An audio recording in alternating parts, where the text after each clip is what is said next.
Good morning 10th class. The next chapter we are going to start is chapter number 12, that is area related to circles. Circles हमने chapter 10 में पढ़ा है कि circles क्या होता है और उसमें किस तरह के क्वेश्चंस वहां हमें फाइंड आउट करने थे। बट यहाँ पर आपके लिए जो क्वेश्चंस बनते हैं वो बनते हैं सर्कल और उससे रिलेटेड एरिया कैसे फाइंड आउट करते हैं आप। ये सरफेस एरियाज एंड वॉल्यूम्स का पार्ट बनता है, मेंसुरेशन का पार्ट बनता है ये चैप्टर। सो यहाँ पर हमें एरिया से डील करना है। नेक्स्ट चैप्टर जो आपका 13 है वहां आप सरफेस एरिया एंड वॉल्यूम की बात करेंगे, but in this chapter only the area is there related to the circles. Circle हमें पता है कि एक पाथ होता है अराउंड एक जो सेंटर पॉइंट है उससे फिक्स्ड डिस्टेंस पर अगर हम रिवॉल्व करें तो वो एक जो पाथ हमें मिलता है वो सर्कल की बाउंड्री बनती है। कंप्लीट फिगर प्लेन में जब बनती है तो वो सर्कल हो जाता है। कोड आप सभी जानते हैं कि सर्कल के अंदर एक स्ट्रेट लाइन जो बाउंड्रीज को टच करती है वो कोड होती है। कोड और जो सर्कल की आर्क होती है, क्योंकि सर्कल बनता है आर्क से मिलकर। जब आप बहुत सारी आर्क्स को, आपको आर्क पता है क्या होती है, when you are drawing an arc with the compass, so एक आर्क को आप ज्वाइन करते चले जाएं तो जो आपको शेप मिलती है वो सर्कल की शेप बन जाती है, क्योंकि आप फिक्स्ड पॉइंट को लेते हुए आर्क्स लगाते हैं और उसी आर्क को अगर आप आगे बढ़ाएं तो आपको सर्कल मिलता है।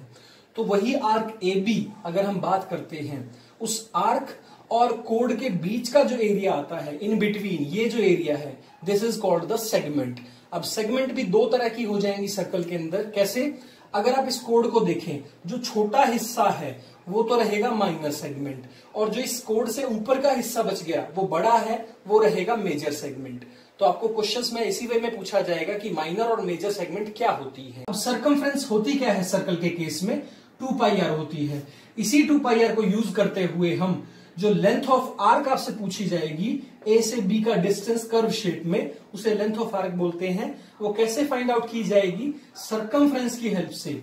और अगर हम देखें ये सर्कमफ्रेंस या ये कहें आर्क ए बी सेंटर पर एंगल क्या बनाती है, क्या शेडो डालती है यहां पर, तो वो एंगल बनता है थीटा। ये आपको गिवन होगा क्वेश्चन में, या आपसे क्वेश्चन में ये पूछा भी जा सकता है। वो जैसे भी होगा आपको लेंथ गिवन होगी, लेंथ ऑफ आर्क या एंगल गिवन होगा, उसी वे में आपसे क्वेश्चन पूछेगा। सो थीटा की हेल्प से और कंप्लीट सर्कमफ्रेंस जो आपको गिवन होती है, या रेडियस कहें क्योंकि सेंटर से बाउंड्री तक रेडियस होता है, और एंगल थीटा। मीनिंग अगर हम आर्क की बात की जाए और आर्क सेंटर पर दो रेडियस को ज्वाइन करने पर क्या एंगल बनाती है, वो एंगल, और कंप्लीट सर्कमफ्रेंस को यूज करते हुए 2 पाई आर और मल्टीप्लाई बाय जो एंगल आपको गिवन है थीटा डिवाइडेड बाय 360। 360 से क्यों डिवाइड करते हैं? क्योंकि पॉइंट के अराउंड टोटल एंगल तो 360 बनता है यहां पर। सो 360 में से जो आपका एंगल है जो इस आर्क ने यूज किया है वो एंगल हमें लेना है न्यूमरेटर में। सो 2 पाई आर मल्टीप्लाई बाय थीटा और डिवाइडेड बाय 360, ये आपको क्या डिस्टेंस देगा? ए से बी आर्क की लेंथ बताएगा। Next is sector. सेक्टर क्या होता है? सर्कल के अंदर से जब सेंटर पॉइंट को फिक्स मानते हुए आप एक एरिया कट कर लेते हैं बिटवीन द 2 रेडियसेस, जो एरिया हमें मिलता है वो सेक्टर कहलाता है। अगर हम बात करें सेंटर पॉइंट O और यहां पर 2 पॉइंट हम बाउंड्री पर लेते हैं A एंड B, तो दिस AOB जो एरिया हमने यहां से निकाल लिया सर्कल में से, वो सेक्टर एरिया बनेगा। सेक्टर 2 तरह का होता है। अगर हम इस रेडियस की बात करें, ये हिस्सा जो है दिस वन, ये है सेक्टर माइनर, क्योंकि पूरे सर्कल में से बहुत छोटा हिस्सा है। So this is the minor sector.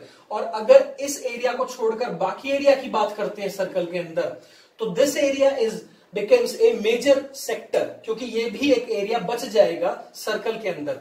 This one is minor sector and this is major sector. अब ये बनता कैसे है? सर्कल का एरिया क्या होता है? Pi r square.